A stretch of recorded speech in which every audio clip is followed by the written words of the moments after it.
Hi, I'm Davina, and I am recovering from complex post-traumatic stress disorder and narcissistic abuse. And I'm here to tell you some of the things that I'm learning on my journey. Um, and today I would like to talk about how playing the narcissist game can um, make you squirrely and you can just lose yourself. So this was kind of just sort of downloaded to me this morning. So I think I might kind of just read along if you don't mind.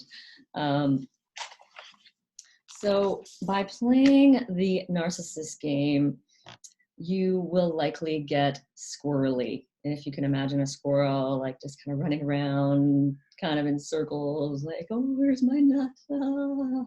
Right? Um, their behaviors will destabilize you and keep you off balance. Their manipulation pulls you away from your truth and your center and into their dysfunction, their chaos, their craziness, and their world of denial.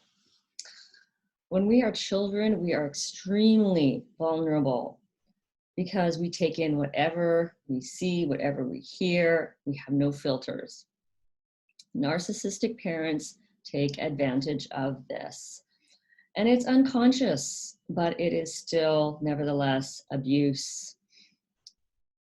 And they keep you busy playing their game. Their tactics keep you second guessing yourself, denying your feelings. They keep you confused about their behavior. And in essence, you become a reactor. No longer really in charge of your own life, being an autonomous being. So you end up living outside of yourself, out of touch with your even very basic bodily sensations and the very important messages that emotions bring to you. And so after years of, they have dismissed you, gaslit you, stonewalled you, ignored you, disrespected you, disregarded your boundaries, shamed you, blamed you, insulted you, mocked you thousands of times. They have you where they want you, which is your authentic core self has been lost because now you're no longer connected and attuned to your inner self. Your focus is out there. And yeah, it's, you may be already completely brainwashed by the time you are 4 or 5 years old. The damage, as Pete Walker would say, has already been done. And that's why many of us also don't even remember our childhoods because we're not in ourselves. So without a solid connection to yourself, your feelings, and your intuition, you become dependent on them. This is the beginning of codependency. You start to look, for example, you hurt your knee, and then you look to them to see how badly it hurts. And they probably will say, well, it's not that bad, you're okay. And you'll go, oh, okay, I guess it's not that bad, I guess I'm okay, right? I guess I won't cry. So now everything is not, you're no longer self-referencing, you're other referencing. You're not even aware maybe of your own breath anymore. And you live in your head, kind of like a robot, and someone is pressing your buttons, telling you how you should feel, how you should think, what you should do. And this is what narcissists do. And again, it is unconscious, but that makes no difference to the impact that it has on a child who is a victim. They have crashed your own CPU, so to speak, And again, in Pete Walker's words, in flashbacks, we often feel like our battery is literally dead. And, you know, this is why, because it's like your soul has been like sucked out of you. Narcissists are very much like vampires, sucking the life force from you so that they can protect their fragile egos and not have to face their own how disconnected they are from themselves. I can hear the voice in my head wanting to tell me that I'm exaggerating, that I'm blowing things out of proportion, but I know now that this is truth and that God speaks through me.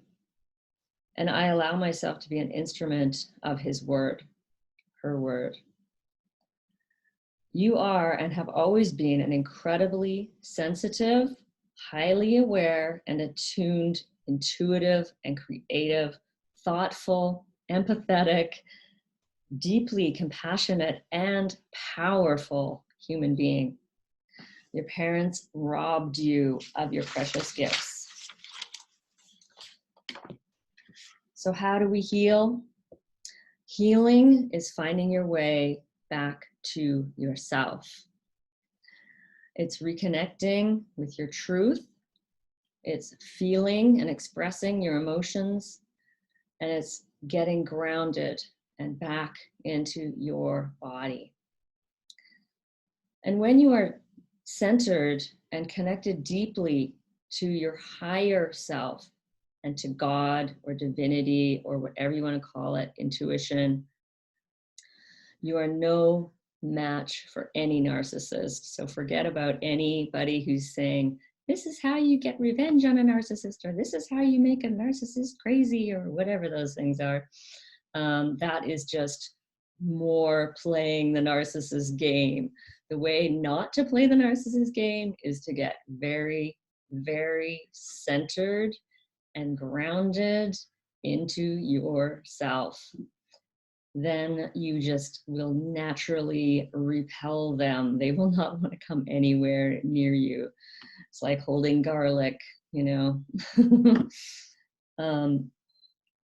When you stand strong, knowing your boundaries, solid in your values, and you live your truth, then you are in your true power. And you're no longer a squirrel. You are an orca whale. So if you think of that analogy of an orca whale, the orca whale travels with power and with grace and just with great confidence and ease. And it is possible to have that when you start to really own, really completely 100% own your own energy, own how you're feeling, own, you know, what makes things work for you, you know, what makes you flourish, when you really just say, okay, well, this helps me to flourish. So I need this in my life. And you know what? That takes away from my peace. So I don't want that in my life. And you just build those boundaries. And if something falls out of that, then you let it go.